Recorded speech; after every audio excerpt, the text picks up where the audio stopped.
إن الحمد لله نحمده ونستعينه ونستغفره ونعوذ بالله من شرور أنفسنا ومن سيئات أعمالنا من يهده الله فلا مضل له ومن يضلله فلا هادي له وأشهد أن لا إله إلا الله وحده لا شريك له وأشهد أن محمدا عبده ورسوله أما بعد فإن خير الحديث كتاب الله وخير الهدي هدي محمد صلى الله عليه وسلم وشر الأمور محدثاتها وكل محدثة بدعة وكل بدعة ضلالة وكل ضلالة في النار.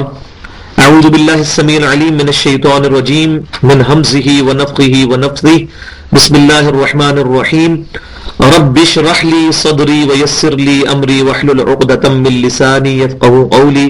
بسم الله الرحمن الرحيم.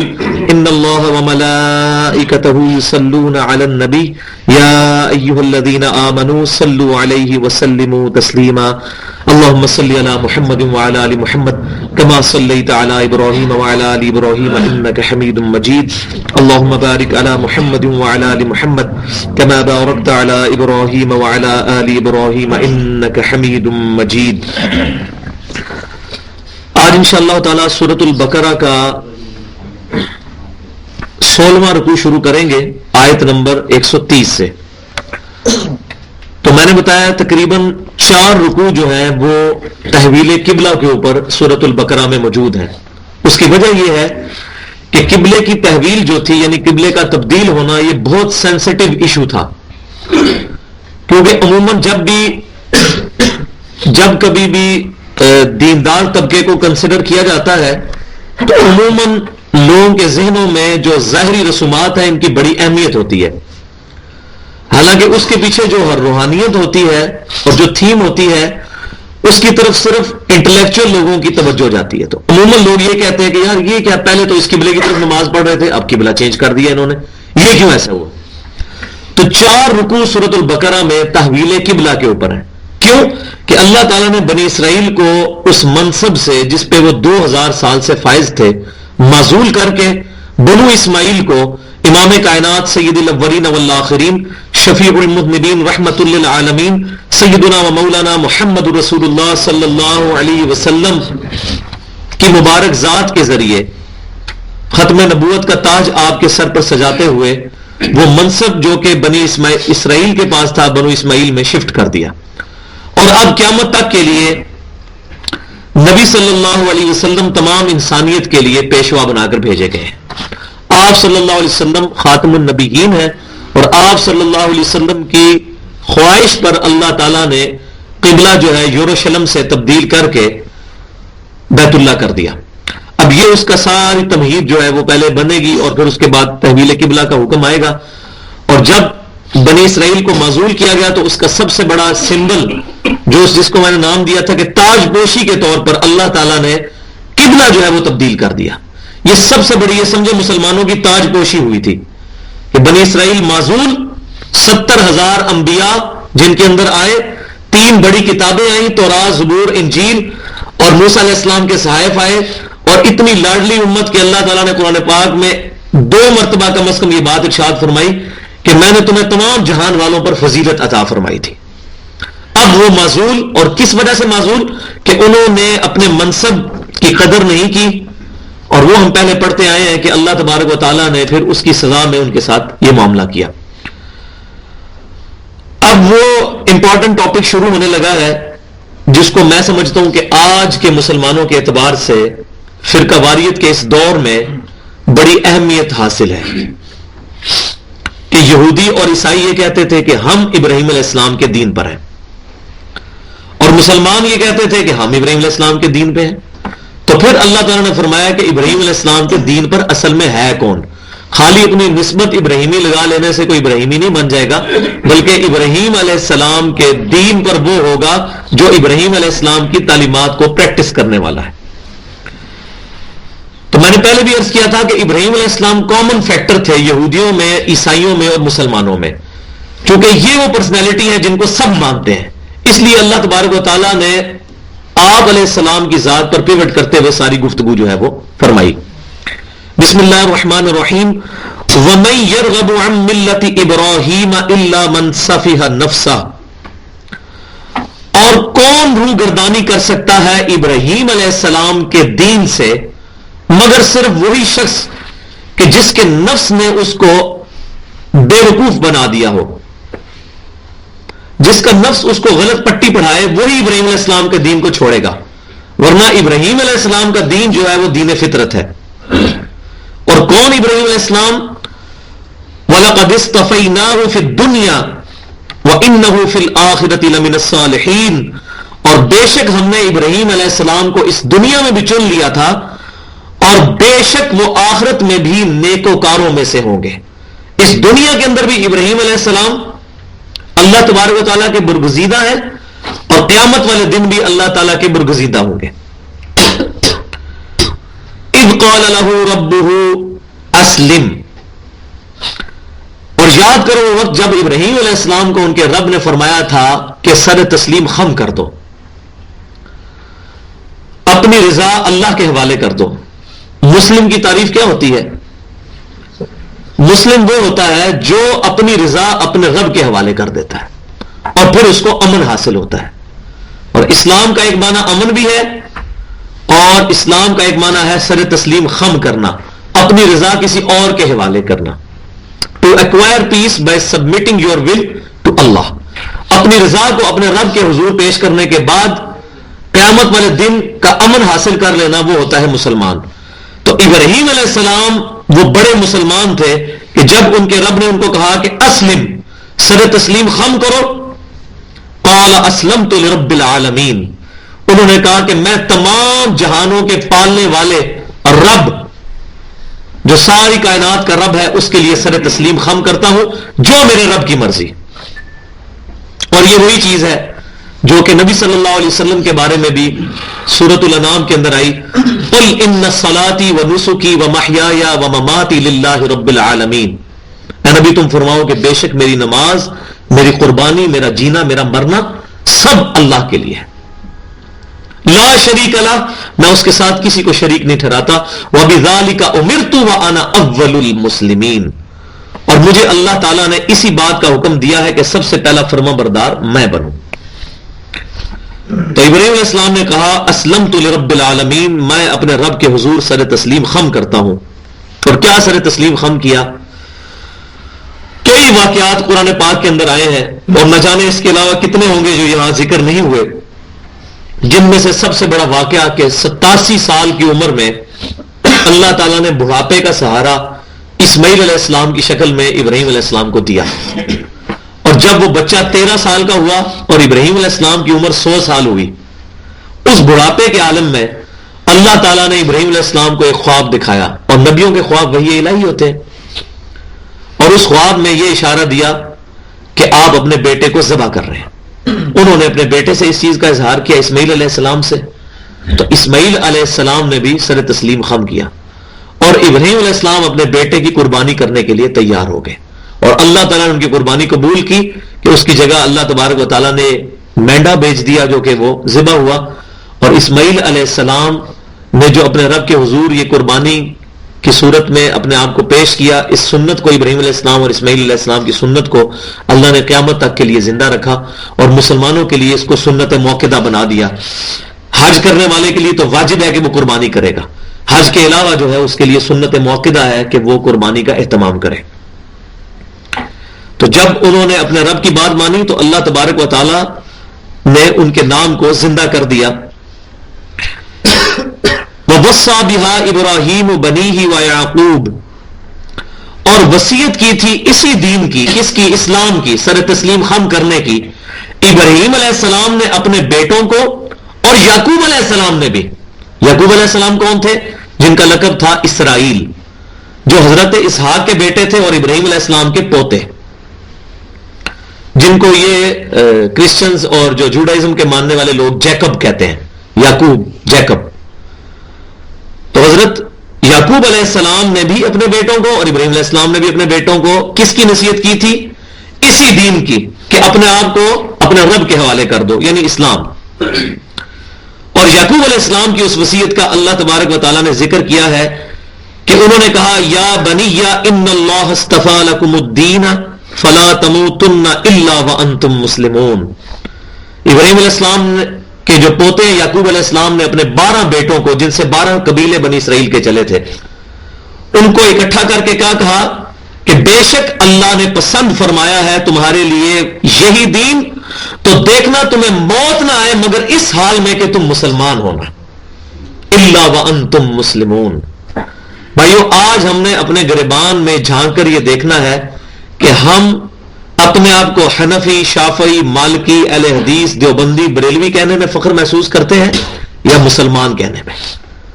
اگر ہمیں مسلمان کہنے پہ فخر محسوس ہوتا ہے تو ہم واقعی ابراہیم علیہ السلام کے بیٹوں کی نصیحت جو ابراہیم علیہ السلام نے اپنے بیٹوں کو کی اور یعقوب علیہ السلام نے اپنے بیٹوں کو کی، اور وہ دین جو اللہ تعالیٰ نے ان پیغمبروں کو دیا تھا اس دین پر ہے۔ اور اگر ایسا نہیں ہے تو ہمیں سر تسلیم خم کر لینا چاہیے، کیونکہ اللہ تبارک و تعالیٰ نے قرآن پاک میں مسلمانوں کو علیحدہ سے یہ مینشن کیا ہے سورہ آل عمران کی 102 نمبر آیت میں۔ بسم اللہ الرحمن الرحیم، یا ایھا الذین آمنوا اتقوا اللہ حق تقاتہ، اے ایمان والو اللہ کا تقوی اختیار کرو جیسا کہ تقوی اختیار کرنے کا حق ہے، ولا تموتن الا وانتم مسلمون، یہ وہی بات، اور دیکھنا تمہیں موت نہ آئے مگر اس حال میں کہ تم مسلمان ہو، سر تسلیم خم ہو اللہ کے حضور۔ اس کے دو معنی ہو سکتے ہیں اور دونوں بیک وقت سیٹسفائی ہیں۔ یہی قرآن کا اسلوب اور قرآن کی جو لنگوسٹک ہے عربک، اس کا یہ کمال ہے کہ بیک وقت دونوں معنی سیٹسفائی ہیں۔ ایک معنی تو یہ کہ تم اس حال میں مرو کہ تم مسلمان ہو، کسی اور دین پر نہ ہو، اور اگر اس کا ہم لغوی معنی کہیں گے تو وہ یہ بنے گا کہ تمہیں موت اس حال میں آئے کہ تم اپنے رب کے فرما بردار ہو۔ یہ نہ ہو سینما گھر میں تمہیں موت آ جائے، نماز کی حالت میں آئے، یا کوئی ایسا عمل کرتے ہوئے آئے کہ جو اللہ کی نافرمانی والا نہ ہو۔ ظاہر ہے کسی شخص کو اپنے موت کے اوپر تو اختیار نہیں، لیکن اس بات پر تو اختیار ہے کہ انسان اپنی مرضی سے نیکی اور برائی میں فرق کر کے ہدایت کا راستہ اختیار کر سکتا ہے۔ فَأَلْهَمَهَا فُجُورَهَا وَتَقْوَاهَا إِنَّا هَدَيْنَاهُ السَّبِيلَ إِمَّا شَاكِرًا وَإِمَّا كَفُورًا، ہم نے ہدایت کا راستہ بھی واضح کر دیا تمہارے لیے، گمراہی کا بھی، اب تمہاری مرضی، چاہو تو ہمارا حکم مانو، چاہے ہماری ناشکری کرو۔ تو اللہ تبارک و تعالیٰ فرما رہے ہیں کہ اپنی ول سے تم فرما بردار رہنا، یعنی تم اس چیز پر غور کرنا کہ میں کوئی ایسا عمل نہ کروں کہ اس عمل کے دوران مجھے موت آ جائے، ہر وقت فرما برداری میں اللہ کے لگا رہنا۔ اب اللہ تبارک و تعالیٰ یہودیوں کو جو ہے وہ ٹانٹ کرتے ہوئے ارشاد فرما رہا ہے، ام کنتم شہداء اذ حضر یعقوب الموت، کیا بلا تم اس وقت موجود تھے وہاں پر جبکہ یعقوب علیہ السلام کی موت کا وقت قریب آ چکا تھا؟ یعنی جب یعقوب علیہ السلام اپنے 12 بیٹوں کو موت کے وقت مسلمان رہنے کی وصیت کر رہے تھے، اے یہودیوں کیا تم اس وقت وہاں موجود تھے؟ آج تم نے یہودیت کا دین بنا لیا ہے، جبکہ تم جن کے ساتھ اپنے آپ کو منسوب کرتے ہو یعقوب علیہ السلام، جن کے 12 بیٹے تھے، جن سے بنی اسرائیل کے 12 قبیلے ہیں، انہوں نے تو اپنے بیٹوں کو کہا تھا کہ ولا تموتن الا وانتم مسلمون، کہ تمہیں موت نہ اس حال میں مگر تم مسلمان ہو۔ تو اب یہ بتاؤ کہ کیا تم اس وقت موجود تھے جب ان کی موت کا وقت قریب آیا اور اپنے بیٹوں کو نصیحت کر رہے تھے؟ اور کیا کہہ رہے تھے؟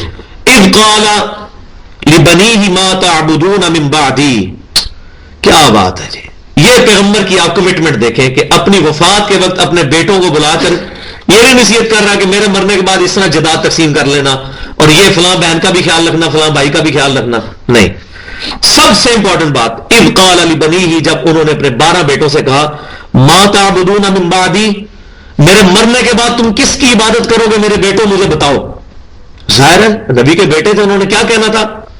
قالوا نعبد الہک و الہ آبائک ابراہیم و اسماعیل و اسحاق الہ واحد، تو انہوں نے اپنے باپ کو کہا کہ آپ پریشان نہ ہو، ہم عبادت کریں گے آپ کے رب کی جس کا آپ نے ہمیں بتایا ہے، اور آپ کے آباء و اجداد کے رب کی جو آباء و اجداد ابراہیم علیہ السلام اور اسماعیل علیہ السلام اور اسحاق علیہ السلام، اور ان کا کیا رب الہ واحد، وہ تو ہے یہ کہ الہ ایک رب، وہ جتنے بھی انبیاء تھے ان کا ایک ہی رب تھا، اسی اکیلے کی عبادت کریں گے اور کسی کی نہیں کریں گے۔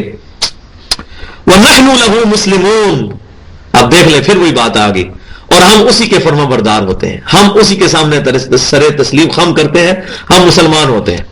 یہ دیکھ لیں اب اس بات کی کتنی تکرار ہو رہی ہے کہ جو آج کے دور میں ایک بدنامی کا سبب بن چکا ہے. کوئی بھی مسلمان اپنے آپ کو فخریہ طور پر یہ نہیں کہنے کے لیے تیار کہ میں مسلمان ہوں. آپ یہاں سے چلیں اور شہر تک پہنچے, جس مسلمان کا بھی انٹرویو کریں بھائی آپ کیا ہیں, کوئی کہے گا میں بریلوی ہوں, کوئی کہے گا میں دیوبندی ہوں, کوئی کہے گا میں اہل حدیث ہوں, کوئی کہے گا میں شیعہ ہوں, کوئی کہے گا میں قادیانی ہوں. بجائے اس کے کہ ہم اپنے آپ کو فخریہ مسلمان کہیں, جو قرآن کی تعلیمات ہیں, ہم سیکٹس کے اندر بدل جو ہے وہ بٹ چکے ہیں. تو یہ ساتھ ساتھ اپنا بھی محاسبہ کرتے جانا ہے. مسلمان وہی ہوتا ہے جو قرآن کو پڑھتے ہوئے اس کو ایک آئینہ سمجھ کے اپنی شکل اس میں دیکھتا ہے کہ میری شکل اس کے ساتھ میچ کر رہی ہے کہ نہیں, یا میں کوئی اور ہی دین لے کر چل رہا ہوں. تلک امت قد خلت, یہ ایک بابرکت جماعت تھی, ایک امت تھی جو گزر چکی, اپنے اعمال لے کر اپنے ساتھ چلے گئے. یعقوب علیہ السلام کو بھی موت آ گئی, ابراہیم علیہ السلام کو بھی موت آ گئی, اسحاق علیہ السلام کو بھی موت آ گئی, ان کے 12 کے 12 بیٹے فوت ہو گئے. یہ ایک امت تھی جو گزر گئی. لہا ما کسبت ولکم ما کسبتم, اے یہودیو وہ اپنے اعمال اپنے ساتھ لے گئے, ان کے اعمال ان کے لیے, اور جو کچھ تم کماتے ہو وہ تمہارے لیے. یہ نہیں ہوگا کہ ابراہیم علیہ السلام کی یا یعقوب علیہ السلام کی اولاد ہونے کا تمہیں نفع پہنچے اگر تم ان کے دین پر نہیں ہو. وہ تو اپنے نیک امال کر کے اپنے رب کے حضور جا چکے ہیں. ایک مبارک جماعت تھی جو گزر چکی, اپنے امال اپنے ساتھ لے گئی. تمہارے لیے تمہارے امال, ان کے لیے ان کے امال. اور اس سے بھی بڑی بات ہو رہی ہے, وَلَا تُسْأَلُونَ عَمَّا كَانُوا يَعْمَلُونَ, اور تم سے یہ نہیں پوچھا جائے گا کہ وہ کیا کیا کرتے تھے, تمہیں یہ پوچھا جائے گا کہ تم نے کیا کیا دنیا کے اندر. تو یہ آج کے دور کے اندر بھی جب ہم بحثیں لے کر بیٹھ جاتے ہیں, اہل تشیع جب اہل سنت کے ساتھ بحث کرتے ہیں, وہ کہتے ہیں جی حضرت علی کی خلافت حق تھا, ابو بکر و عمر نے رضی اللہ عنہم نے اس کو جو ہے وہ غصب کیا, نعوذ باللہ. تو ہم ان بحثوں میں الجھ جاتے ہیں. اس کا بھائیو ایک ہی جواب ہے, تلک امت قد خلت لہا ما کسبت ولکم ما کسبتم. اور بھائیو اگر ابراہیم علیہ السلام اور اسحاق علیہ السلام اور اسماعیل علیہ السلام اور یعقوب علیہ السلام اور ان کے 12 بیٹوں کے بارے میں اللہ تعالیٰ فرما رہا ہے کہ وہ فوت ہو کے اللہ کے پاس جا چکے, اپنے اعمال ساتھ لے گئے, وہ امت گزر چکی ہے, ان کے اعمال ان کے ساتھ. تو سیدنا ابوبکر, سیدنا عمر, سیدنا عثمان, سیدنا علی رضی اللہ عنہم اجمعین کوئی پیغمبر تو نہیں ہے نا. ان سے اگر کسی معاملے میں خطا ہوئی یا ان کے آپس کے اختلافات تھے, وہ ہم کہیں اللہ کے سپرد. اللہ تبارک و تعالیٰ ان کو آپس میں راضی کر کے انشاءاللہ ان کا داخلہ جنت میں فرمائے گا انشاءاللہ. تو ان بحثوں میں نہ ہم الجھے, ہم یہ دیکھیں کہ ہمیں کیا کرنا ہے. ہمیں کیا کرنا ہے, اس ایک الہ کی عبادت کرنی ہے. اور اگر ہم نے اپنا عقیدہ اس کے مطابق نہ کیا جو کہ پیغمبروں کی بتائی ہوئی تعلیمات اور کتابوں کی تعلیمات اور صحابہ کرام علیہ رضوان کی تعلیمات ہے, تو ہمیں ان کے ماننے والا ہونا یا ان کی اولاد میں سے ہونا کچھ نفع نہیں دے گی.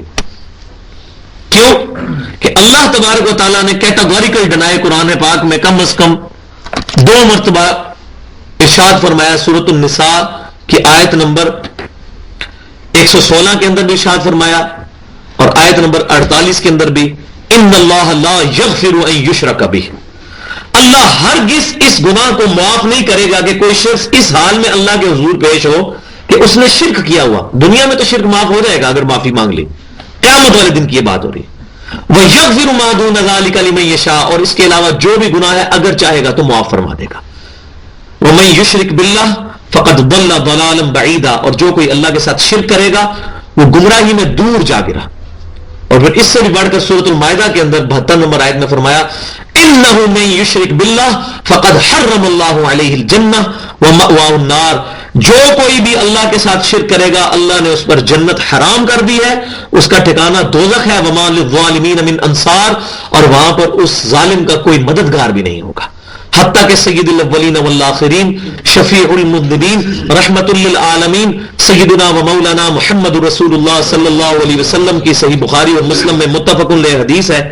صحیح بخاری کے کتاب الدعوات چیپٹر میں, صحیح مسلم کے کتاب الایمان چیپٹر میں, کہ اللہ نے تمام انبیاء کو ایک دعا دی تھی جو انہوں نے دنیا میں کر لی, اور میں نے اپنی دعا اپنی امت کے لیے چھپا کر رکھی ہے. میں اس دعا کے ذریعے اپنی امت کی شفاعت کروں گا, اور میری شفاعت سے میرے ہر امتی کو نفع پہنچے گا سوائے اس شخص کے کہ جس نے دنیا میں اللہ کے ساتھ کسی قسم کا شرک کیا ہوا. شرک is the most sensitive issue in the sight of Allah. Allah کے حضور سب سے زیادہ حساس معاملہ ہے شرک کا. لہذا اس کی طرف امت کو لانا چاہیے کہ بھائیو ہم اس سلوگن کو پکڑیں کہ ایاک نعبد وَإِيَّاكَ نَسْتَعِينُ، عبادت بھی صرف اللہ کی کریں گے جو الحمدللہ سارے اللہ ہی کے کرتے ہیں، چاہے کوئی بریلوی ہے، دیوبندی ہے، کوئی شیعہ ہے، کوئی اہل حدیث ہے. لیکن مسئلہ دوسرے حصے میں آتا ہے وَإِيَّاكَ نَسْتَعِينُ، غائب میں مدد کے لیے صرف اللہ کو پکاریں گے، دعا صرف اللہ سے کریں گے. اپروپریٹ ٹرانسلیشن بنے گی ایاک نستعین کی، اے اللہ ہم تیری ہی عبادت کرتے ہیں اور تجھی سے دعا مانگتے ہیں. یہ ظاہری اسباب اور ظاہری مدد کی بات نہیں ہو رہی، غائب میں پکارنا. سیدنا علی سے دعا نہیں مانگی جا سکتی، یا علی مدد نہیں کہا جائے گا، ورنہ یہ اللہ تبارک و تعالیٰ کے ساتھ دعا میں شرک ہو جائے گا. شیخ عبد القادر جیلانی رحمۃ اللہ علیہ سے دعا نہیں مانگی جا سکتی. اس جھگڑے میں پڑنے کی ضرورت ہی نہیں ہے کہ ان کو اللہ نے اختیار دیا یا نہیں دیا. ہم چھوٹی سی بات کرتے ہیں کہ بارش برسانا اللہ کی ذمہ داری ہے، لیکن اختیار اللہ نے فرشتوں کو دیا ہوا ہے. فرشتے اللہ کے اذن سے بارش برساتے ہیں، اور میکائیل علیہ السلام کی ڈیوٹی ہے بارش برسانے پر، جو کہ فرشتوں کے پیغمبر ہیں. کیا ہم بارش کے لیے کہیں گے المدد یا میکائیل، یا اللہ کو پکاریں گے؟ اللہ کو. اگرچہ فرشتے کے پاس اذن ہے، اذن ہونا یا نہ ہونا نہیں، پکارنا اللہ کو ہے. اگر سیدنا علی کو بالفرض اذن ملا ہے مدد کرنے کا، تب بھی علی رضی اللہ تعالیٰ عنہ کو پکارنا شرک ہے. پکاریں گے اللہ کو. اللہ چاہے کوئی فرشتہ بھیج دے، جیسے بخاری میں حدیث ہے، صحیح بخاری میں کتاب الوکالہ چیپٹر میں، جب کوئی شخص رات کو آیت الکرسی پڑھ کے سوتا ہے تو اللہ ایک فرشتہ اس کی حفاظت کے لیے بھیجتا ہے. لیکن فرشتے کو ہم تو نہیں پکاریں گے یا فرشتے میری مدد فرما، یہ شرک ہو جائے گا. نہ ہم یہ کہیں گے فرشتوں یہ پیغام دے دو کہ خادم تمہارا سعید آ رہا ہے، نہیں، فرشتے کو ہم پکار ہی نہیں سکتے، اللہ کو پکاریں گے. درود شریف میں بھی اللہ کو پکاریں گے، اللہم صلی علی محمد، اے اللہ آپ بھیجے محمد صلی اللہ علیہ وسلم پر درود. تو پکارنا اللہ کو ہے. تو یہ تلک امت قد خلت سے بات میں نے شروع کی تھی کہ اس وقت مسئلہ اس امت کا وہ ہے موسٹ سینسٹیو ایشو، وہ ہے شرک. کہ اس کی طرف لوگوں کو بلایا جائے کہ بھائیوں تمام چیزوں سے بالا تر ہو کر اس بات پر ہم اکٹھے ہوں کہ نحن لہ مسلمون، ہم فرما بردار اللہ کے ہوں گے اور ہم عبادت کریں گے اس الہ کی. اور عبادت میں دو چیزیں، اپنی پریکٹیکل جو ہماری رسومات ہیں، نماز کی شکل میں، روزے کی شکل میں، قربانی کی شکل میں، اور دوسری چیز وَإِيَّاكَ نَسْتَعِينُ، اور دعا بھی اللہ ہی سے مانگیں گے. وَقَالُوا كُونُوا هُودًا أَوْ نَصَارَىٰ تَهْتَدُوا، اور یہودی کہتے ہیں اور عیسائی، اب دیکھیں دونوں اکٹھے ہو گئے ہیں مسلمانوں کے خلاف، کہتے ہیں کہ کونوا ہودن او نصارا، کہ ہو جاؤ یا تو یہودی یا نصارا یعنی عیسائی، تہتدوا تم ہدایت یافتہ ہو جاؤ گے. اب یہ کہتے ہیں کہ جی ہدایت کے لیے شرط یہ ہے کہ یا تو یہودی بن جاؤ یا عیسائی. حالانکہ آپس میں ایک دوسرے کو وہ کافر کہتے تھے، لیکن مسلمانوں کے خلاف ان کی ایسی جذبات بڑھ کے کہ انہوں نے کہا نہیں، یا تو یہودی ہو جاؤ یا عیسائی ہو جاؤ تو تم کامیاب ہو جاؤ گے. اللہ تعالیٰ فرماتا ہے قل بل ملت ابراہیم حنیفا، اے محبوب صلی اللہ علیہ وسلم تم فرماؤ یہودی عیسائی ہونے سے مغفرت نہیں ہونی، بلکہ بل ملت ابراہیم حنیفا، ابراہیم علیہ السلام کی ملت پر آنا ہے جو حنیفہ تھے، سب سے ٹوٹ کر ایک اللہ کے ہو گئے تھے. حنیفہ کہتے ہیں جو سب جھوٹے معبودوں سے ہٹ کر ایک سچے اللہ کو اپنا پروردگار اور مشکل کشا اور حاجت روا مان لے.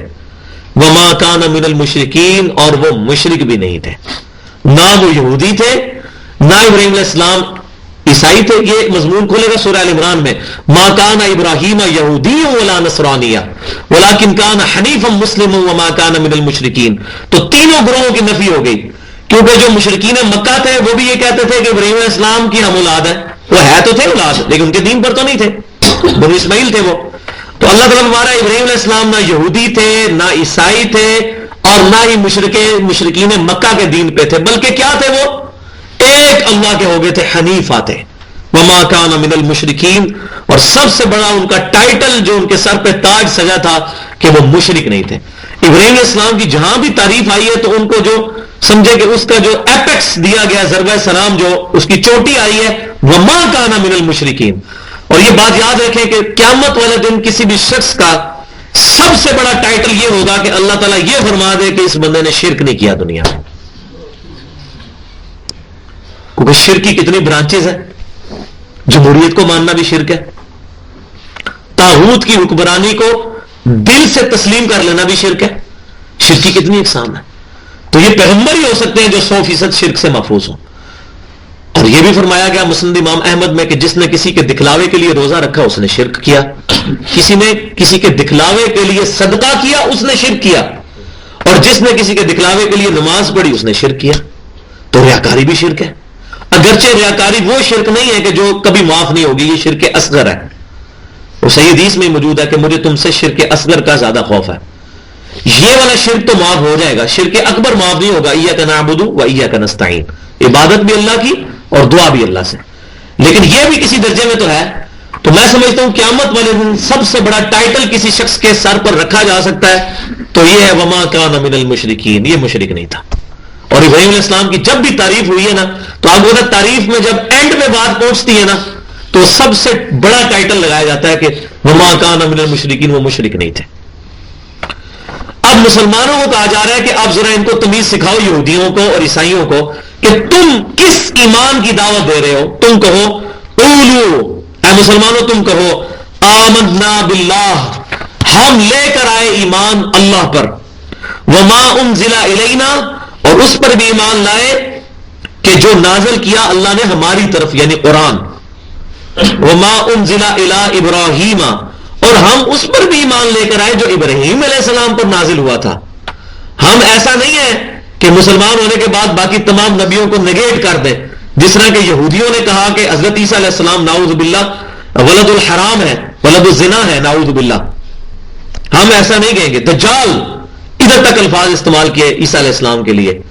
لیکن مسلمانوں کو کہا گیا کہ تم نے نبیوں میں فرق نہیں کرنا، تم کہو کہ ایمان لائے ہم اس پر جو اللہ نے ہمارے اوپر نازل کیا. پہلے اللہ پر ایمان لائے اور اس کے ایمان کا تقاضا کیا کہ اس پر ایمان لائے جو قرآن ہماری طرف نازل ہوا. وما انزل الی ابراہیم، اور جو اتارا ابراہیم علیہ السلام کی طرف اللہ نے اس پر بھی ہم ایمان لاتے ہیں. وہ اسماعیل، اور اسماعیل علیہ السلام کی طرف جو اترا اس پر بھی. وہ اسحاق، اور اسحاق علیہ السلام پر جو اترا اس پر بھی ایمان لاتے ہیں. وہ یعقوب والاسباط، اور یعقوب علیہ السلام پر بھی جو اترا اور جو ان کی اولاد میں اتارا گیا سب پر ہم ایمان لے کر آتے ہیں. وما اوتی موسیٰ وعیسیٰ، اور بالخصوص ہم اس پر بھی ایمان لاتے ہیں کہ جو موسیٰ علیہ السلام پر اتارا گیا اور عیسیٰ علیہ السلام. یہ دیکھیں کتنی میٹھی چھری پھیری جا رہی ہے یہودیوں اور عیسائیوں پر، کہ تمہاری حالت تو یہ ہے کہ تم کہتے ہو کہ یہودی اور عیسائی ہو جاؤ تو کامیاب ہو جاؤ گے، اور ہمارے پروفٹ کی کیا تعلیمات ہے کہ ہم موسیٰ علیہ السلام کے دین پر بھی ایمان لاتے ہیں، عیسیٰ علیہ السلام کی کتابوں پر بھی ایمان لے کر آتے ہیں. تو خصوصاً ذکر کیا، حالانکہ والاسباط میں یہ آگے تھے، یعقوب علیہ السلام کی اولاد ہی ہے نا حضرت موسیٰ علیہ السلام اور عیسیٰ علیہ السلام، لیکن بالخصوص ان کا ذکر کیا کیونکہ یہودی موسیٰ علیہ السلام کو اپنے لیڈر کے طور پر، روحانی پیشوا کے طور پر مانتے تھے، اور عیسائی حضرت عیسیٰ علیہ السلام کو، لہذا ان کو علیحدہ سے مینشن کیا. والاسباط، اور اولاد بھی. وما اوتی موسیٰ وعیسیٰ، اور جو کچھ دیا گیا موسیٰ علیہ السلام کو یعنی تورات اور عیسیٰ علیہ السلام کو یعنی انجیل. وما اوتی النبیون من ربہم، اور جتنے بھی انبیاء اللہ کی طرف سے ہیں جو کچھ ان کو دیا گیا جو ہمیں نہیں پتا. مسند امام احمد میں صحیح حدیث موجود ہے کہ 1,24,000 پیغمبر دنیا میں بھیجے گئے جن میں سے 315 رسول تھے. تمام رسولوں پر ایمان لے کر آتے ہیں. لا نفرق بین احد منہم، اور ہم ایمان لانے میں کسی نبی میں کوئی فرق نہیں کرتے. یہ مرتبے کی بات نہیں ہو رہی، ایمان لانے کی مرتبے کا تو فرق ہے، تو قرآن نے خود مینشن کیا ہے. وہ آئے گا تیسرا پارہ شروع ہی سے ہوگا، تلک الرسول فضلنا بعضهم علی بعض. اللہ تعالیٰ نے بعض رسولوں کو بعض پر فضیلت دی ہے. یہ فرق آ رہا ہے کہ ایمان لانے میں نہیں فرق کرتے. جس طرح امام کائنات سید الاولین والآخرین شفیع المذنبین رحمت للعالمین سیدنا محمد رسول اللہ صلی اللہ علیہ وسلم پر ایمان لانا ضروری ہے، اسی طرح ایک ایک پیغمبر پر ایمان لانا ضروری ہے اور اس میں فرق نہیں کرنا. لا نفرق بین احد منہم، ہم ان میں سے ایمان لانے میں کسی میں کوئی فرق نہیں کرتے. وَنَحْنُ لَهُ مُسْلِمُونَ، دیکھیں یار یہ لفظ آپ کا کھیڑا نہیں چھوڑ رہا، کتنی دفعہ آ چکا ہے. اور ہم اللہ ہی کے فرما بردار ہوتے ہیں. لیکن آج مسلمان کو یہ بات سمجھ نہیں آ رہی ہے کہ میں نے مسلمان کہلانے پہ فخر محسوس کرنا ہے. میرا دین اسلام ہے. قبر کے اندر جو سوال ہونے ہیں 3 صحیح بخاری اور مسلم میں موجود ہیں. پہلا اللہ کے بارے میں ہوتا ہے، مربو کا تیرا رب کون ہے، اور دوسرا سوال ہوگا ما دینوں کا تیرا دین کیا ہے، اور تیسرا سوال ہوگا ما کنت تقول فی حق ھذا الرجل، اس مرد کے بارے میں تو دنیا میں کیا کہا کرتا تھا.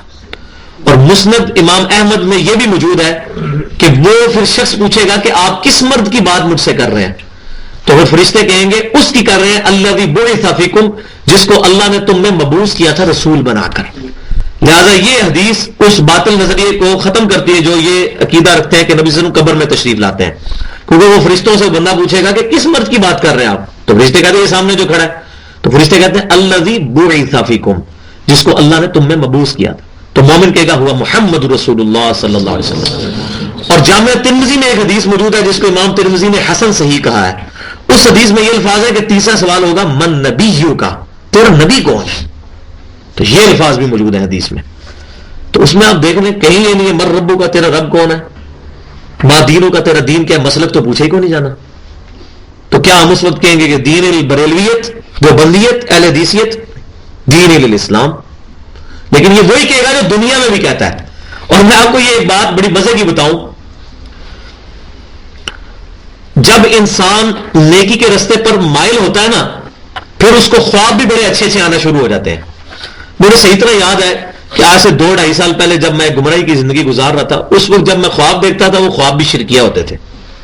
اب میں جب خواب دیکھتا ہوں تو میں خواب میں بھی دعوت توحید پیش کر رہا ہوتا ہوں. کبھی ایسا نہیں ہوا کہ میں کوئی الٹی دعوت پیش کر رہا ہوں، کیونکہ جب بندہ بار بار ایک چیز کو ریپیٹ کرتا ہے نا، مسلمان مسلمان مسلمان، آپ کسی بندے کو اندھیرے میں اٹھائے نا اچانک اور اس سے اس کا نام بھی پوچھے نا تو شاید وہ نام بتاتے ہوئے ایک دم ڈر جائے گا یہ کیا کون آ گیا. تو قبر میں کون اپنا بات کر سکتا ہے؟ اتنا آسان نہیں ہوگا کہنا کہ میرا دین اسلام ہے. ہاں اس کا ہوگا کہ جس نے اوڑھنا بچھونا یہ بنایا کہ میں مسلمان ہوں، میں اسلام، اس سے فی البدی بھی یہی نکلے گا. جیسا کہ ہم نماز پڑھ رہے ہوتے ہیں، دھیان کہیں بھی ہو، سورہ فاتحہ صحیح پڑھ رہے ہوتے ہیں. کیوں کہ ہم پڑھتے بار بار وہی ہیں. اسی طریقے سے قبر میں بھی جائیں گے، فی البدی جس نے دنیا میں اپنے آپ کو مسلمان سمجھا ہوگا اور اسلام پر فخر کیا ہوگا وہ کیا دے گا کہ میرا دین اسلام ہے. ورنہ اس ٹائم پھر فوراً پتہ ہو سکتا ہے جو ادھر کے دنیا میں وہ پریشان ہو جائے، یار لو جی تو مسلک کی بات ہونی تھی. ہم تو دنیا میں کہتے تھے کہ جناب بریلوی حق میں باقی سارے گستاخ رسول کافر، اور ہم تو کہتے تھے شیعہ حق میں باقی سارے گستاخانے اہل بیت، اور ہم کہتے تھے کہ اہل حدیث حق میں باقی سارے کافر. وہ بندہ پریشان ہو جائے گا. تو اللہ تبارک و تعالیٰ ارشاد فرما رہا ہے کہ تم اپنے آپ کو سر تسلیم خم کرتے ہوئے یہ کہہ دو کہ آخری بات یہ ہے کہ ہم اپنے رب کے فرما بردار ہیں، مسلمان ہیں. اب اللہ تعالیٰ فرما رہا ہے فَإِنْ آمَنُوا بِمِثْلِ مَا آمَنْتُمْ بِهِ فَقَدِ اهْتَدَوْا. اب یہ اس سوال کا جواب ہے جو پہلے انہوں نے کہا تھا نا کہ یہودی ہو جاؤ یا عیسائی ہو جاؤ تہتدوا، تم ہدایت پا جاؤ گے. اللہ تعالیٰ فرما رہا ہے کہ نہیں، ہدایت اس طرح پاؤ گے جب تم ایمان لاؤ گے ان کی طرح جو یہ پوری بات کر رہے ہیں. کیا بات کر رہے ہیں؟ کہ ہم اللہ پر ایمان لے کر آئے اور ہم اس پر ایمان لے کے آئے جو قرآن ہماری طرف نازل ہوا، اور ابراہیم علیہ السلام، اسماعیل علیہ السلام، اسحاق علیہ السلام، یعقوب علیہ السلام، ان کی اولاد اور تمام انبیاء کو جو جو دین دیا گیا، ان کو کتابیں دی گئی، سب پر ایمان لائے. اور ایمان لانے میں کسی نبی میں ہم کوئی فرق نہیں کرتے. اے مسلمانوں جب اس طرح وہ کہیں گے تو اب وہ بھی ہدایت پا جائیں گے. یہودیوں کو یہ جواب دو کہ اس طریقے سے ہدایت ملتی ہے. وَإِن تَوَلَّوْا فَإِنَّمَا هُمْ فِي شِقَاقٍ. اور اگر تم یہ دیکھو کہ وہ منہ پھیر رہے ہیں اور یہ حق بات کو قبول نہیں کر رہے تو تم سمجھ لو کہ یہ وہ دل کی ضد میں آ چکے ہیں. کوئی بندہ ضد میں آ چکے نا تو اس کا پھر کوئی حل نہیں ہے. پھر اس کا جو پنجابی میں ہم کہتے ہیں وہ کہاں چٹا ہی ہے، کہاں ہوگا چٹا ہی رہنا پھر جب بندہ ضد میں آ جائے. لیکن اس ضد کی وجہ سے کیا کر رہا ہوگا؟ اپنا نقصان کر رہا ہوگا. آج ہم کتاب و سنت کی کسی کو دعوت پیش کرتے ہیں اور وہ کہتا ہے نہیں نہیں ہمارے بزرگ کیا غلط تھے، تو مجھے بتائیں کہ وہ ہمارا کیا نقصان کرے گا؟ اپنا ہی نقصان کرے گا. ہم نے تو حق بات اس تک پہنچا دی. زیادہ ٹینشن لینے کی ضرورت نہیں ہے. ابو جہل نے نبی صلی اللہ علیہ وسلم کا کوئی نقصان نہیں کیا، اپنا نقصان کیا. یہودیوں نے عیسیٰ علیہ السلام کو دجال اور ولد الزنا کہہ کے اپنا ہی نقصان کیا. صرف 12 ہماری آپ پر ایمان لے کر آئے آپ کی مبارک زندگی کے اندر، آپ کو زندہ اٹھائے جانے سے پہلے. تو کیا وہ ناکام ہو گئے؟ نہیں. نوح علیہ السلام پر صرف 80 بندے ایمان لے کر آئے، نوح علیہ السلام ناکام نہیں ہوئے، ان کی قوم ناکام ہوئی، وہ 80 لوگ کامیاب ہو گئے. لیکن اس میں دوسرا پہلو بھی ہے کہ ہماری دعوت بھی پازیٹیو انداز میں ہونی چاہیے. جب آپ فرقے کی دعوت پیش کریں گے، آپ اس کو کہیں گے میں دیوبندی ہوں، تو فوراً ایک بریلوی ہوگا وہ کہے گا اچھا یہ مجھے دیوبندی کرنا چاہتا ہے. آپ کہیں گے میں بریلوی ہوں اور وہ سامنے والے دیس ہوگا وہ سمجھ لے گا اچھا اچھا اچھا. آپ اس کو کہیں بھائی تم ننگے سر نماز کیوں پڑھ رہے ہو، وہ آپ سے پوچھے گا بھائی آپ کیا ہیں، آپ کہیں گے بریلوی، اچھا اچھا اچھا اچھا یہ بریلوی ہے اس لیے مجھے کہہ رہا ہے کہ ننگے سر کیوں نماز پڑھ رہے ہو، اس نے پھر آپ کی کوئی بات نہیں سننی. اسی طریقے سے ایک اہل حدیث کسی بریلوی کو سمجھا رہا ہے کبھی قبر پہ جا کر آپ نے قبر والے سے نہیں مانگنا بلکہ قبرستان میں جا کے مردوں کے لیے دعا کرنی ہے. تو وہ آگے سے پوچھے آپ کیا ہے، تو آپ کہیں جی میں اہل حدیث ہوں. وہ بولے اچھا اچھا اس لیے آئی منکر ہے. اس کی بجائے اگر آپ یہ کہ بھائی آپ بھی مسلمان ہیں میں بھی مسلمان ہوں، میں آپ کو مسلمان اہل قبلہ اہل کلمہ سمجھتا ہوں، میں آپ کو مسلمان ہونے کی ایسے سے بتا رہا ہوں کہ بھائی یہ آپ غلط کر رہے ہیں، آپ دیکھیں کیسے بات وہ سنتا ہے. تو دعوت میں بھی انداز ایسا نہیں ہونا چاہیے کہ جس کی وجہ سے کوئی متنفر ہو جائے. لہٰذا یہ جو لوگ کہتے ہیں کہ اسی نے توحید کی گل کر دی تھی جناب وہ مرضی نبیوں کو نہیں لوگوں نے سنی. نبی اس طریقے سے تو نہیں پیش کرتے تھے. نبی تو پیش کرتے تھے اللہ کے ساتھ اپنی ٹوٹل کمٹمنٹ اور کسی فرقے کا نام لے کر نہیں بلکہ مسلمان نحن لہو مسلمون. آپ دیکھ لیں کتنی دفعہ الفاظ ہیں. ہم نے بھی اسی طریقے سے دین کو پیش کرنا ہے. تو اگر وہ منہ پھیر دے تو تم سمجھ لو کہ وہ شقاق میں ہے، وہ کمر بستہ ہے اپنی ضد کے اوپر. پھر اللہ مسلمانوں کو تسلی دے رہا ہے فَسَيَكْفِيكَهُمُ اللَّهُ، تو اللہ تبارک و تعالیٰ تمہارے لیے کافی ہے ان کے مقابلے میں. تم اللہ پر توکل کرو. وَهُوَ السَّمِيعُ الْعَلِيمُ، اور وہی ہے سننے والا اور سب کچھ علم رکھنے والا. یہی وہ آیات ہیں فَسَيَكْفِيكَهُمُ اللَّهُ، ان کے مقابلے میں اللہ تمہارے لیے کفایت کرنے والا ہے. یہ وہ الفاظ ہیں جن الفاظ پر آج بھی سیدنا عثمان غنی رضی اللہ تعالیٰ عنہ کا جو مصحف تھا لکھوایا ہوا مصحف عثمانی جو توپ کاپی میوزیم ترکی کے اندر موجود ہے. آپ رضی اللہ تعالیٰ عنہ جب قرآن پاک پڑھ رہے تھے تو آپ نے اسی صفحے کو کھولا ہوا تھا اور اسی دوران جو ہے بدبختوں نے آپ پر حملہ کیا. تو سیدہ نائلہ رضی اللہ تعالیٰ عنہ جو آپ کی بیوی تھی انہوں نے آپ کو بچانے کے لیے اپنے ہاتھ آگے کیے تو ان کی انگلیاں کٹ گئی اور ان کے خون کا دھبا جو ہے وہ اسی آیت پر پڑا فَسَيَكْفِيكَهُمُ اللَّهُ. وہ آج بھی خون کے دھبے موجود ہیں. اس میوزیم میں یہی صفحہ کھولا ہوا ہے اس کا جو مصحف عثمانی تھا. صبغۃ اللہ، اور مسلمانوں کو ہو گیا ہم پر تو اللہ کا رنگ چڑھ گیا. وَمَنْ أَحْسَنُ مِنَ اللَّهِ صِبْغَةً، اللہ سے بڑھ کر کون سا رنگ اچھا ہوگا اللہ کے رنگ سے بڑھ کر. اللہ کا رنگ کیا چڑھا ہے کہ ہم نے نحن لہو مسلمون، ہم اس کے فرما بردار ہو گئے ہیں. ہم اس طرح ایمان لے آئے جیسا کہ ہمیں اللہ نے سکھایا ہے. وَنَحْنُ لَهُ عَابِدُونَ، اور ہم تو اسی کی عبادت کرتے ہیں. تو پہلا لفظ آیا تھا وَنَحْنُ لَهُ مُسْلِمُونَ 136 نمبر آیت کی اینڈ پر، اور 138 آیت میں آیا وَنَحْنُ لَهُ عَابِدُونَ. یہ اس کی بھی سپرلیٹو ڈگری ہے. جس طرح انگلش میں نا گڈ بیٹر بیسٹ، تو گڈ سمجھ لیں آپ نحن لہو مسلمون، یہ بہترین درجہ کہ ہم اللہ تبارک و تعالیٰ کے لیے سر تسلیم خم کرتے ہیں. اس سے اوپر کی ڈگری کیا ہے وہ نحن لہو عابدون، ہم خالصتاً عبادت بھی اللہ کی کرتے ہیں. صرف سر تسلیم خم نہیں بلکہ عبادت بھی صرف اللہ کی. ایاک نعبد و ایاک نستعین، عبادت بھی اللہ کی اور دعا بھی صرف ایک اللہ سے. اور اس کے بعد اگلی ڈگری آئے گی وہ اگلی آیات کے اندر قُلْ أَتُحَاجُّونَنَا فِي اللَّهِ وَهُوَ رَبُّنَا وَرَبُّكُمْ. اے محبوب صلی اللہ علیہ وسلم آپ فرمائیے کہ یہودیوں کیا تم ہم سے جھگڑا کرتے ہو اللہ کے بارے میں جو کہ کامن ہے ہم میں، وَهُوَ رَبُّنَا وَرَبُّكُمْ، جو ہمارا بھی پالنے والا اور تمہارا بھی پالنے والا ہے، اس کے معاملے میں ہم سے جھگڑا کر رہے ہو یہودیوں تم، جب ہمارا کامن فیکٹر ایک ہے جو سورہ ال عمران میں آئے گا 64 نمبر آیت میں قُلْ يَا أَهْلَ الْكِتَابِ تَعَالَوْا إِلَىٰ كَلِمَةٍ سَوَاءٍ بَيْنَنَا وَبَيْنَكُمْ. اہل کتاب آؤ ہم اس بات پر اکٹھے ہو جائیں جو تم میں اور ہم میں ایک ہے.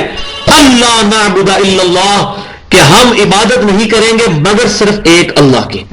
تو اللہ کے بارے میں ہم سے جھگڑ رہے ہو ضد میں آ کر. اب اللہ پر تو ایمان رکھتے تھے نا، لیکن وہ اس طرح کا ایمان نہیں رکھتے تھے جس طرح کہ اللہ تعالیٰ کو ریکوائرڈ تھا.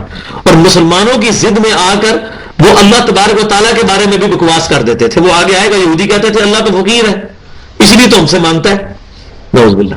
حالانکہ اللہ کو وہ مانتے تھے لیکن وہ ضد میں آ کر یہ بات کر لیتے تھے. جیسا کہ ابھی محرم کے دن ہی گزرے ہیں، 10 محرم تھی کچھ دن پہلے، تو ہمارے مسلمانوں میں چند ضدی لوگ ہیں جب ان کو کہا جاتا ہے کہ بھائی یزید نے سیدنا حسین علیہ السلام کا بدلہ کیوں نہیں لیا. ٹھیک ہے وہ ڈائریکٹلی انوالو نہیں تھا، انڈائریکٹلی انوالو تھا. مجرم اس لیے ہے کہ اس نے حسین رضی اللہ تعالیٰ عنہ کے قاتلوں سے بدلہ نہیں لیا. عبید اللہ ابن زیاد جس کے بارے میں صحیح بخاری میں موجود ہے کہ عبید اللہ ابن زیاد کے سامنے لا کر سیدنا حسین کا سر رکھا گیا تھا اور چھڑی مارنے لگا تھا، اور وہ کہنا یہ شروع ہو گیا کہ یہ کتنا خوبصورت چہرہ ہے جو میں نے آج سے پہلے نہیں دیکھا.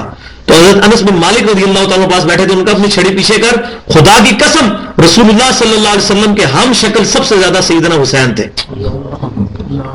تو ہم یہ پوچھتے ہیں یزیدیوں سے، جو یزید کو وہ بخاری کی وہ روایت جھوٹے طریقے سے فٹ کر کے جنتی ثابت کرنے کی کوشش کرتے ہیں. بخاری میں روایت پہلے لشکر کے بارے میں ہے، اور پہلا لشکر گیا ہے 32 ہجری میں، اور جس لشکر میں یزید شامل تھا، جس کا کتاب التہجد ابواب التہجد چیپٹر کتاب الصلاح میں موجود ہے، وہ لشکر وہ ہے جس میں ابو ایوب انصاری فوت ہوئے ہیں، اور ابو ایوب انصاری تمام محدثین کے نزدیک 54 ہجری میں فوت ہوئے ہیں. وہ لشکر ہی 54 ہجری کا ہے. تو پہلا لشکر سیدنا معاویہ رضی اللہ تعالیٰ کی قیادت میں گیا تھا قسطنطنیہ پہ حملہ کرنے. یہ ان کے لیے بشارت ہے، یزید کے لیے کوئی بشارت نہیں. میں یہ نہیں کہہ رہا وہ دوست کی ہے، اس کا معاملہ ہم اللہ کے سپرد کرتے ہیں، لیکن جو اس کے جھوٹے وکیل بنے ہوئے ہیں ان کو ہم یہ بات کہتے ہیں کہ بھائیو ہمارا یہ جھگڑا ہے کہ اس نے بدلہ کیوں نہیں لیا. تو وہ ضد میں آ کے یہ کہتے ہیں اور کتابوں میں بھی لکھتے ہیں کہ اچھا اگر تم ہم سے یہ پوچھو گے کہ یزید نے حسین کے قاتلوں کا بدلہ کیوں نہیں لیا، تو ہم تم سے یہ پوچھیں گے کہ علی نے عثمان کے قاتلوں کا بدلہ کیوں نہیں لیا. استغفر اللہ. تو اس کا کیا مطلب؟ علی کو وہ بھی مانتے ہیں لیکن ہم سے بات کرتے ہوئے علی کے بھی منکر ہو گئے، حالانکہ عثمان رضی اللہ تعالیٰ عنہ کے قاتلوں کو سیدنا علی نے قتل کروایا تھا، اور سیدنا علی ہی خلیفہ برحق تھے، چوتھے خلیفہ وہی ہیں. اب یہ آپ مسلمانوں سے پوچھ رہے ہو کہ علی نے بدلہ کیوں نہیں لیا، آپ نہیں علی کو مانتے. اسی طریقے سے یہودی بھی یہی کرتے تھے کہ اللہ کے بارے میں جھگڑنا شروع کر دیتے تھے، حالانکہ وہ مانتے تھے کہ اللہ ہمارا رب ہے، لیکن جب مسلمانوں سے ضد پہ اترے پھر اللہ کے بھی منکر ہو گئے اللہ کو مانتے ہوئے. جس طرح کہ سیدنا علی کو چوتھا خلیفہ مانتے ہوئے بھی جب ضد میں آتے ہیں، ہاں ہم آپ سے پوچھیں گے علی نے کیوں نہیں بدلہ لیا عثمان کے قاتلین سے. وہ تاریخی جھوٹی روایتیں پڑھ پڑھ کے کہ حضرت علی نعوذ باللہ شامل تھے، یہ سب جھوٹ ہے. تو یہ میں بتا رہا ہوں کہ ضد ایسی بیماری ہے جس کو میں نے بتایا تھا ایڈلر جو بہت بڑا فلاسفر ہے، اس کی ٹرمنالوجی میں کہا جاتا ہے کہ ارج ٹو ڈومینیٹ، کہ بعض اوقات انسان کے اندر یہ ول کھڑی ہو جاتی ہے کہ لوگ میری بات کو مانیں اور میں اپنی بات لوگوں پر تھوپ دوں. اس کو انگلش میں کہتے ہیں ارج ٹو ڈومینیٹ. یہ ہر بندے کی صفت ہے کہ وہ زبردستی اپنی بات منوانا چاہتا ہے کسی سے، اور جب وہ اس ضد میں آ جاتا ہے نا پھر اس کو کوئی نہ قرآن کی آیت اثر کرتی ہے نہ حدیث اثر کرتی ہے. تو یہ یہودیوں کا بھی یہ حال ہو گیا تھا. تو اے نبی تم فرماؤ تم اللہ کے بارے میں کیوں جھگڑ رہے ہو؟ چلو جھگڑا تمہارا محمد رسول اللہ کی ذات کے ساتھ ہے، وہ بھی جھوٹا ہے، وہ آگے آ رہے گا کیونکہ تورات میں موجود تھا کہ اب نبی آخر الزمان آئیں گے تم ان پر ایمان لے کر آنا. اللہ تو کامن تھا، میں ان میں کیوں جھگڑ رہے ہو تم؟ وَلَنَا أَعْمَالُنَا وَلَكُمْ أَعْمَالُكُمْ، اور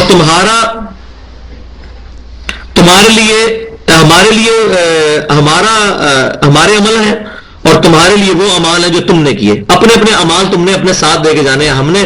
اگر ہم نے کوئی برا عمل کیا اللہ تعالیٰ کی بارگاہ میں ہم جواب دے ہوں گے، اور اگر تم نے برا عمل کیا تو تم اللہ کی بارگاہ میں جواب دے ہوں گے. ہمیں کوئی تمہارے ساتھ انٹرسٹ نہیں ہے، ہم صرف تمہیں حق اور باطل بتانا چاہتے ہیں. وَنَحْنُ لَهُ مُخْلِصُونَ. اب یہ تیسری ڈگری آ رہی ہے، سمم بونم آ رہا ہے اس کا ایپیکس، جس کو ایمینول کانٹ کہتا ہے سب سے ہائیسٹ گڈ. وَنَحْنُ لَهُ مُخْلِصُونَ، اور ہم خالصتاً اپنی رضا اپنے رب کے حوالے کرتے ہیں. مخلص، اب یہ بات سمجھیں، عربی میں دو لفظ ہیں. ایک ہے مخلص جس کو اللہ خالص کر لے اپنے لیے، وہ ہوتے ہیں انبیاء کرام، اللہ ان کو چن لیتا ہے. مخلص چن لیے گئے. مخلص جو اپنا آپ اپنے رب کے حوالے کر دیتے ہیں، جو رب کو چن لیتے ہیں. جو چنے گئے وہ ہے پیغمبر، جو خود چنتے ہیں وہ ہے مخلص. نحن لہ مخلصون، ہم اللہ تعالیٰ کے لیے اپنی اطاعت کو خالص کرتے ہیں. اسی طریقے سے یہ لفظ استعمال ہوتا ہے مرشد اور مرشد. زبر اور زیر سے عربی میں کتنا فرق پڑتا ہے. نبی صلی اللہ علیہ وسلم ہمارے مرشد ہیں، ہمیں رشد و ہدایت کا راستہ دکھانے والے، اور ہم نبی صلی اللہ علیہ وسلم کے مرشد ہیں، ہمیں دکھایا گیا ہے. ہم زبر والے، آپ ہم زیر والے. اسی طرح نبی صلی اللہ علیہ وسلم ہمارے سید ہیں، ہمارے سردار، سیدینا، اور ہم ہیں سید. سید اور سید کا یہ مخلص مخلص. مخلص جس کو اللہ چن لے وہ ہے انبیاء کرام. مخلص جو اللہ کو چن لے، اور وہ اللہ تعالیٰ نے انسان کو سب سے بڑی جو خوبی یہی رہی ہے کہ اللہ کو انسان خود چوز کرتا ہے، اور میں یہ سمجھتا ہوں کہ یہی وہ خوبی ہے جس کی وجہ سے انسان اگر واقعی اللہ کو چن لے تو انسان فرشتوں سے بھی اوپر ہے. لقد خلقنا الانسان فی احسن تقویم، فرشتے اللہ نے ہمارے کام میں لگائے ہیں. اور اللہ نے قرآن پاک میں یہ مضمون کئی دفعہ ارشاد فرمایا کہ یہ زمین و آسمان، اس کی تمام رونقیں ہم نے انسان کے لیے پیدا کی ہیں. ہیومن بینگز جو ہے یہ موسٹ سیریس کریشن ہے اللہ کی. اللہ کی سب سے زیادہ جو کلائمیکس جو مخلوق کا ہے وہ انسان ہے. یہ ساری کائنات انسان کے لیے پیدا ہوئی ہے. تو جب انسان اللہ کو چوز کرتا ہے تو وہ ہوگا نحن لہو مخلصون. تو یہ 3 آئے تھی کیٹاگریز. پہلی ڈگری آئی تھی نحن لہو مسلمون، ہم، یہ آیت نمبر 136، ہم سر تسلیم خم کرتے ہیں اپنے رب کے لیے. پھر اس کے بعد آیا تھا 138 میں وَنَحْنُ لَهُ عَابِدُونَ، اور ہم عبادت بھی خالصتاً اللہ کے لیے کرتے ہیں. اور اب اس کی آخری ڈگری کہ وَنَحْنُ لَهُ مُخْلِصُونَ، اور ہم خالصتاً اپنی رضا اپنے رب کے حوالے کرتے ہیں اور مخلص دین خالصتاً اللہ کے لیے اڈاپٹ کر لیتے ہیں. اخلاص، اللہ تعالیٰ ہمیں اخلاص نصیب فرمائے، کیونکہ اخلاص کے بغیر کوئی عبادت قبول نہیں ہے. 3 ہی چیزیں ہیں. نمبر 1 عقیدہ درست ہو، نمبر 2 عمل امام کائنات صلی اللہ علیہ وسلم کی سنت کے مطابق ہو. دنیا کا کتنا بھی اچھا عمل اگر سنت کے خلاف ہے وہ بھی مردود ہے، اور سنت کے مطابق عمل ہے لیکن عقیدہ صحیح نہیں ہے وہ بھی فارغ. اور تیسری چیز ہے اخلاص، ریاکاری نہ ہو، خالصتاً اپنی رضا اللہ کے حوالے کرنا. کسی کا عقیدہ بھی درست ہے، عمل بھی سنت کے مطابق ہے لیکن خالصتاً اللہ کے لیے نہیں ہے تو وہ بھی ختم ہو جائے گا. تو یہ 3 شرطیں ہیں، عقیدے کا درست ہونا، اور دوسرا سنت کے مطابق عمل ہونا، اور تیسرا اخلاص. تو یہ سب سے بہترین ڈیفینیشن کسی بھی متقی مسلمان کی یہ ہو سکتی ہے کہ اس کا عقیدہ درست ہو، اس کا ہر عمل سنت کے مطابق ہو، اور پھر اس کا کلائمیکس یہ ہے کہ وہ اخلاص اس کے اندر موجود ہو. لیکن یہ اخلاص دل کی کیفیت ہے. ہم کسی پہ فتویٰ نہیں لگا سکتے کہ یہ بندہ دکھلاوے کے لیے یہ کر رہا ہے. مثال کے طور پر اگر کسی شخص نے اعلانیہ طور پر خیرات کی ہے، ہم اس کو نہیں کہہ سکتے یہ لوگوں کو دکھانے کے لیے کر رہا ہے. اس کا معاملہ اور اللہ کا معاملہ، کیونکہ قرآن پاک میں آگے چل کے آئے گا کہ اعلانیہ طور پر بھی خیرات کرو اور چھپ کر بھی، دونوں طریقے سے جائز ہے. لیکن یہ ضرور ہوگا کہ جو شخص مسجد میں اللہ کے نام پر چندہ دیتا ہے اور ساتھ وہ اسپیکر پہ کہتا ہے مولوی صاحب میرا نام ہی ذرا لے دئیو، تو اب اس کو سمجھائیں گے کہ بھائی اب آپ یہ اپنا نام کیوں لینا چاہ رہے ہیں؟ آپ کو دیکھ لیا ماشاءاللہ اتنے لوگوں نے، اب آپ نام بھی کلوانا چاہ رہے ہیں. یا اسی طریقے سے مسجدوں میں تختی لگوا دیتے ہیں کہ جی یہ ٹائلیں جو ہیں یہ فلاں نے لگوائی تھی. تو اگر فرشتوں کا کوئی ذہنی توازن ٹھیک نہیں اس کے فرشتوں کا معاذ اللہ، یا ان کی یادداشت کمزور ہے، پھر تو ٹھیک ہے مسجد میں ٹائلیں میں لگوا دے تختی کہ جی فلاں نے بنوائی ہے. اور جب آپ کو پتا ہے کہ اللہ تعالیٰ ہر عمل کو چھوٹے وَمَن يَعْمَلْ مِثْقَالَ ذَرَّةٍ خَيْرًا يَرَهُ، جو ذرہ سی بھی نیکی کرے گا وہ بھی قیامت والے دن دیکھ لے گا. وَمَن يَعْمَلْ مِثْقَالَ ذَرَّةٍ شَرًّا يَرَهُ، اور ذرا سا گناہ بھی کرے گا وہ بھی دیکھ لے گا. جب اللہ ہمارے تمام اعمال کو دیکھ رہا ہے اور اس کا ریکارڈ اس نے مینٹین کیا ہوا ہے، پھر ہمیں ٹینشن لینے کی اور اپنے ناموں کی تختیاں لگانے کی کوئی ضرورت نہیں ہے، نہ اعلان کروانے کی ضرورت ہے. بلکہ مجھے حسن بصری رحمۃ اللہ علیہ کا یہ قول بڑا پسند ہے. وہ کہتے ہیں کہ صحابہ کرام علی رضوان اپنی نیکیوں کو اس طرح چھپاتے تھے جیسے تم اپنے گناہوں کو چھپاتے ہو. کوئی شخص یہ نہیں چاہتا کہ اس کا گناہ لوگوں میں عام ہو، تو صحابہ کرام علیہ رضوان اپنی نیکیوں کو اس طرح چھپاتے تھے کہ ان کی نیکی نہ لوگوں کو پتہ چل جائے. اور میں سمجھتا ہوں یہ کلائمیکس ہے کسی کے دین کا، کیونکہ جس نے نیکی چھپا کے کی ہے نا اور کسی کو پتہ نہیں چلی، اس کو ہمیشہ ایک سیٹسفیکشن دے گی، یار میرا رب جانتا ہے اس کو ہمیشہ یہ اللہ کی طرف سے اعتماد رہے گا کہ میری یہ نیکی ضائع نہیں ہوئی. کیوں؟ کہ جب اس کے علاوہ کسی کو پتہ ہی نہیں ہے. بعض اوقات انسان کسی کے سامنے کو نیک عمل کرتا ہے تو ذہن میں وسوسہ آتا ہے کہ یار اس نے مجھے یہ عمل کرتے ہوئے دیکھ لیا ہے، اور بندہ پھر کہتا ہے یار میں نے تو اللہ کے لیے کیا تھا، میرے ذہن میں یہ بھی خیال آ رہا ہے پتہ نہیں میری نیکی قبول ہوئی ہے کہ نہیں. تو وہ نیکی قبول ہے اگر خالصتاً اللہ کے لیے کی ہے، اگرچہ ذہن میں خیال آ بھی جائے بعد میں، وہ خود تو نہیں آپ لائے. تو وہ نبی صلی اللہ علیہ وسلم نے اس کے بارے میں صحیح مسلم میں حدیث موجود ہے کہ آپ فرمائے یہ ریاکاری نہیں ہے. لیکن اس سے بھی اعلیٰ ترین درجہ ہے کہ آپ کسی کے سامنے کریں نا، تو پھر آپ کو ہمیشہ ہی سیٹسفیکشن دے گی، یار مجھے میرے رب کو پتہ ہے. بس کبھی آپ کو یہ ٹینشن نہیں ہوگی کہ میرا عمل اخلاص والا ہے یا نہیں. ام تقولون ان ابراہیم و اسماعیل و اسحاق و یعقوب والاسباط كانوا هودا او نصارا. اب ان کی ادھر ہی وہ مرغے کی ٹانگ انہوں نے پکڑی ہوئی ہے یہودیوں نے. پھر اللہ تعالیٰ ان کو سمجھا رہا ہے. دیکھو یہ ایک اچھے ٹیچر کی نشانی ہوتی ہے کہ وہ بجائے یہ کہ بار بار سمجھانے کی بجائے وہ کسی کے ساتھ جو ہے وہ فارغ ہی بالکل ان کو کر دے گا, تو فارغ مشرک کافر ہو گیا. تو یہ طریقہ نہیں ہوتا. بار بار اللہ تعالیٰ فرما رہے اب کیا تم لوگ یہ کہتے ہو یہودیوں کہ بے شک ابراہیم اور اسماعیل اور اسحاق اور یعقوب اور ان کی اولاد کانو ہودن او نصارا, وہ یہودی یا عیسائی تھے؟ تم یہ کہتے ہو؟ شرم کرو. قل اانتم اعلم ام اللہ, یہ وہ جواب آیا بالکل ترکی بترکی جواب. اے محبوب صلی اللہ علیہ وسلم تم فرماؤ کیا تم بہتر جانتے ہو یا اللہ بہتر جانتا ہے کہ ابراہیم علیہ السلام یہودی تھے یا عیسائی, اسماعیل علیہ السلام, اسحاق علیہ السلام, یعقوب علیہ السلام ان کی اولاد یہودی تھے یا عیسائی؟ اللہ کو بہتر پتا ہے یا تمہیں بہتر پتا ہے؟ اور اس کو آپ پیچھے جوڑ لیں اس سے جو آیا تھا کہ کیا تم اے یہودیوں اس وقت موجود تھے جب یعقوب علیہ السلام کی موت کا وقت قریب آیا تھا؟ لیکن اللہ تو اس چیز کو دیکھ رہا تھا, اللہ ہی گواہ ہے. وَمَنْ أَظْلَمُ مِمَّنْ كَتَمَ شَهَادَةً عِنْدَهُ مِنَ اللَّهِ, اس سے بڑھ کر ظالم کون ہوگا جو گواہی کو چھپاتا ہے اپنے پاس جو اللہ تبارک و تعالیٰ کی طرف سے آ چکی ہے, اس گواہی کو چھپاتا ہے. اس سے بڑھ کر ظالم کون ہوگا؟ اب یہ اشارہ ہو رہا ہے اسی طرف جو تورات کا جو چیپٹر ہے. میں نے بتایا اس وقت بھی جو اولڈ ٹیسٹمنٹ تورات موجود ہے جو یہودی اور عیسائی بانٹتے ہیں, اس کا ابھی بھی میرے پاس تورات انجیل زبور پڑھی ہوئی ہے. آپ تورات کا جو چیپٹر ہے کتاب الاستثناء جس کو ڈیوٹرانومی کہتے ہیں انگلش میں, اس کو کھولیں, اس کا باب نمبر 18 نکالیں, آیت نمبر 18 نکالیں. اس کے اندر اللہ تبارک و تعالیٰ ارشاد فرماتا ہے اے موسیٰ علیہ السلام میں تیرے ان امتیوں کے بھائیوں میں سے, یعنی امتی تیرے ہو گئے بنی اسرائیل, کیونکہ موسیٰ علیہ السلام بنی اسرائیل کی طرف پیغمبر تھے. ان کے بھائی کون ہوئے؟ بنی اسماعیل.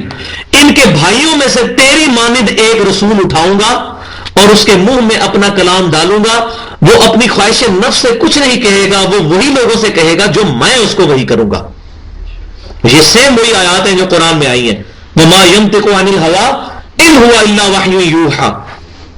اور موسیٰ علیہ السلام ہی نبی صلی اللہ علیہ وسلم کی مانند ہیں. یہ جب ہم آیت پیش کرتے ہیں تو عیسائی کہتے ہیں نہیں نہیں یہ اصل میں حضرت عیسیٰ کی پیشن گوئی ہے کہ اے موسیٰ تیرے امتیوں کے بھائیوں میں سے ایک رسول اٹھاؤں گا. یہ عیسیٰ علیہ السلام کی پریڈکشن ہے, لیکن اس میں الفاظ موجود ہے موسیٰ تیری مانند. عیسیٰ علیہ السلام تو حضرت موسیٰ علیہ السلام کی مانند ہی نہیں ہے.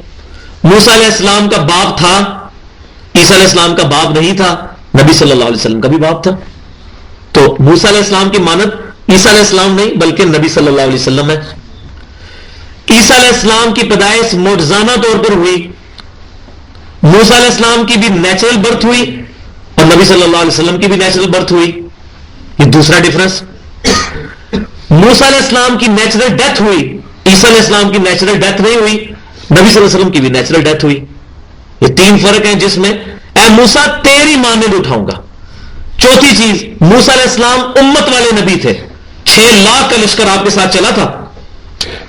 عیسیٰ علیہ السلام پر صرف 12 بندے ایمان لے کر آئے, حواری ان کے, اور آپ بھی اپنی جان بچاتے ہوئے اللہ نے آپ کو زندہ اٹھا لیا. نبی صلی اللہ علیہ وسلم بھی امت والے نبی ہیں. آپ کی مبارک زندگی میں 1.25 لاکھ کے قریب صحابہ کرام موجود تھے. آپ کی دعوت کو اللہ نے ایکسپٹ کروایا تھا. یہ چوتھی چیز ہے جو موسیٰ علیہ السلام میں اور نبی صلی اللہ علیہ وسلم میں کامن ہے اور عیسیٰ علیہ السلام میں نہیں ہے یہ چیز. یہاں تیرے بھائیوں, تیرے امت کے بھائیوں میں سے تیری مانند رسول اٹھاؤں گا. اور آخری فرق جو پانچواں یہ ہے کہ موسیٰ علیہ السلام صاحب شریعت تھے, عیسیٰ علیہ السلام صاحب شریعت نہیں تھے. نبی صلی اللہ علیہ وسلم بھی نئی شریعت لے کر آئے. عیسیٰ علیہ السلام انجیل میں آج بھی موجود ہے. یہ مت سمجھو کہ میں کوئی نیا دین لے کر آیا ہوں, میں وہی 10 کمانڈمنٹس کو ایگزیکیوٹ کروانے کے لیے آیا ہوں جو اللہ نے موسیٰ علیہ السلام کو دی تھی, جو بنی اسرائیل میں بھی موجود, سورہ بنی اسرائیل میں قرآن پاک میں بھی موجود ہے. تو عیسیٰ علیہ السلام پیغمبر بھی تھے, نبی بھی تھے, رسول بھی تھے, لیکن ساتھ ہی ساتھ بنی اسرائیل میں دین موسوی کے مجدد بھی بن کر آئے تھے کہ موسیٰ علیہ السلام کے دین میں جو تحریفات آ چکی تھی ان کو انہوں نے ختم کیا اور صحیح چیز سے روشناس کروایا. وہ علیحدہ سے کوئی شریعت نہیں لے کے آئے تھے. لہٰذا یہ میں نے 5 فرق بتائے ہیں کہ جس سے یہ ظاہر ہوتا ہے کہ اے موسیٰ تیری مانند اٹھاؤں گا پیغمبر. اور یہ آج بھی آپ ڈیوٹرانومی کا چیپٹر نمبر 18 اس کی آیت 18 اور 19 نمبر آیت میں پھر فرمایا کہ یہودیوں اگر تم ایمان نہ لائے نا اس نبی پر تو میں تم سے بدلہ لوں گا. اور بدلہ کیا لیا ہے؟ 70 عیسوی میں ان کا قبلہ جو ہے وہ ٹیمپل آف سلیمان جس کو کہتے ہیں ہیکل سلیمانی وہ گرا ہے، جس کے نیچے ان کے مربی سارے دفن ہو گئے اور تابوت سکینہ بھی دفن ہو گیا. اور آج آپ دیکھ لیں تقریباً اس کو مسمار ہوئے 2000 سال ہو چکے ہیں اور آج تک وہ تعمیر نہیں، ان کا قبلہ گرا پڑا ہوا ہے. تو ذلیل و خوار ہو رہے ہیں پوری دنیا کے اندر. پہلے عیسائیوں نے ان کو ختم کیا، آپ کو پتا ہے ہٹلر نے کیا کچھ کیا اور پوری تاریخ ہے. تو وہ ذلیل و خوار، کیونکہ اللہ نے فرمایا تھا یہودیوں تم نہ اگر ایمان لائے تو میں تم سے بدلہ لوں گا. کیوں کہ یہودی تو جانتے تھے کہ یہ اللہ کے نبی ہیں. عیسائیوں میں تو اہل علم بہت کم تھے، یہودی تو تورات کے عالم تھے، ان کو تو پتا تھا، لیکن انہوں نے جانتے بوجھتے ہوئے امام کائنات صلی اللہ علیہ وسلم کی دعوت کو قبول نہیں کیا. وَمَا اللَّهُ بِغَافِلٍ عَمَّا تَعْمَلُونَ. اور یہودیوں یہ نہ سمجھنا کہ اللہ تعالیٰ تمہارے عملوں سے غافل ہے، اور اللہ غافل نہیں ہے تمہارے ان کرتوتوں سے. قیامت والے دن بھی اللہ بدلہ لے گا، دنیا میں بھی تمہیں ذلیل کرے گا. تِلْكَ أُمَّةٌ قَدْ خَلَتْ. اب وہ آیت ریپیٹ ہو رہی ہے. اور یہ بات یاد رکھیں، قرآن پاک میں جتنے امپورٹنٹ مضمون ہیں نا، بہت زیادہ جو امپورٹنٹ ہے وہ کم از کم 2 دفعہ ریپیٹ ہوتے ہیں ایگزیکٹ انہی آیات کے ساتھ.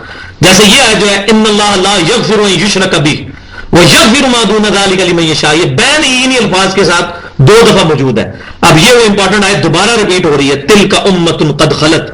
یہ ایک مبارک گروہ تھا جو اپنے اعمال اپنے ساتھ لے کر چلا گیا، اللہ نے ان کو جنتوں تک پہنچا دیا. یہودیوں یہ نہ سمجھنا ہم ان کی اولاد ہے تو ہم بھی ان کے ساتھ ہی وہاں پہنچ جائیں گے. لہا ما کسبت ولکم ما کسبتم. ان کو اس کا اجر ملے گا جو انہوں نے نیک اعمال کیے، اور تمہارے اعمال جو ہے تمہیں تمہارے کرتوتوں کا اجر ملے گا. یہ نہیں ہے کہ وہ تمہارے بزرگوں کا، وہ جو ڈاکٹر اقبال نے کہا تھے تو وہ آبا ہی تمہارے مگر تم کیا ہو. خالی آبا تو وہ ہمارے ہی تھے، صحابہ کرام علیہم رضوان روحانی ہمارے پیشوا وہی لوگ تھے، لیکن ہم کیا ہیں؟ ہماری تعلیمات جو نبی صلی اللہ علیہ وسلم کی بتائی ہوئی تعلیمات پر ہمارا عمل ہی نہیں ہے. تو وہ اس کو جو ڈاکٹر اقبال نے بھی جو کنکلوڈ کیا نا اپنے جواب شکوہ کو، کی محمد سے وفاتوں نے تو ہم تیرے ہیں، یہ جہاں چیز ہے کیا لوح و قلم تیرے ہیں. کہ اگر تو نے محمد صلی اللہ علیہ وسلم کی صحیح معنوں میں اتباع کر لی تو لوح و قلم پہ جو فیصلے ہوں گے وہ اللہ تبارک و تعالیٰ تمہاری دعاؤں کو قبول کرے گا. یہ معنی ہے اس کا. اور یہ یہودیوں کے لیے بھی تھا کہ اگر وہ آئے گا آگے بھی چل کر کہ اگر یہ مان لے آتے تو ان کے لیے بڑا اچھا ہوتا. تلک امۃ قد خلت لها ما کسبت ولکم ما کسبتم ولا تسألون عما كانوا يعملون. اور تم سے یہ نہیں پوچھا جائے گا کہ وہ کیا کیا کرتے تھے. یہ وہی بات آ رہی ہے بھئی، ہم سے یہ نہیں پوچھا جائے گا کہ حضرت امیر معاویہ رضی اللہ تعالیٰ عنہ نے حضرت علی کی بیعت کیوں نہیں تھی کی. یہ ہمیں نہیں پوچھا جانا. یہ ہم نے اپنی شکل بھی تو دیکھنی ہے نا اس کے اندر. ہمیں یہ نہیں پوچھا جانا. ہمیں یہ پوچھا جانا تمہارے اعمال کیا ہیں. خالی ان کے ساتھ نسبت لگا لینے سے ہماری مغفرت نہیں ہو جائے گی، بلکہ ان کے والے اعمال بھی اختیار کرنے ہوں گے. اللہ تعالیٰ سے دعا ہے کہ آج کے ہم نے جو اس ایک رکوع پڑھا ہے آپ دیکھیں، لیکن واللہ یہ ہماری پوری زندگی کے لیے رہنمائی فراہم کرتا ہے. اللہ تعالیٰ ہمیں کتاب و سنت کی تعلیمات پر عمل کرنے کی توفیق عطا فرمائے. سنن نسائی کے اندر صحیح حدیث موجود ہے کہ امام کائنات صلی اللہ علیہ وسلم ہر نماز کے بعد بھی اور محفل سے اٹھتے وقت بھی یہ دعا پڑھتے تھے، سبحانک اللہم و بحمدک اشہد ان لا الہ الا انت استغفرک و اتوب الیک وما علینا الا البلاغ المبین.